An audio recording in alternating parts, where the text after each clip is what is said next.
ఆ రోజు ఉదయం తోమాల సేవలో స్వామివారికి అలంకారం చేసిన పుష్పాలన్నింటినీ సల్లింపు చేసేస్తాము. స్వామివారి పైన పుష్పాలు ఉండవు. తర్వాత స్వామివారి తిరువాభరణాలన్నీ కూడా తీసేస్తాము. స్వామివారికి బంగారు శంఖచక్రాలు, బంగారు కటిహస్తం, వైకుంఠహస్తం, స్వర్ణ యజ్ఞోపవీతం ఇవి మాత్రం ఉంటాయి. తిరుక్కోలం ఉంటుంది. మామూలు పీతాంబరం పట్టు దోవతి కట్టుకుంటారు, పట్టు ఉత్తరీయం కట్టుకొని ఉంటారు. స్వామివారికి ముఖబింబంలో పచ్చకర్పూర నామం మామూలుగా మనం వేసేటప్పుడేమో ఈ కంటి కొలకలు కనిపించేటట్టు మాత్రం ఉంటుంది. కంటి అపాంగం అంటారు, దాన్ని అపాంగం అంటారు.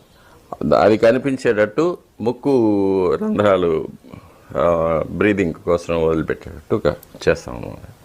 గురువారం నాడు అది సగం సగం తీసివేసి స్వామివారి యొక్క నేత్ర కమలాలు కనిపించేటట్టుగా చేస్తాం. అది నేత్ర దర్శనం అంటారు.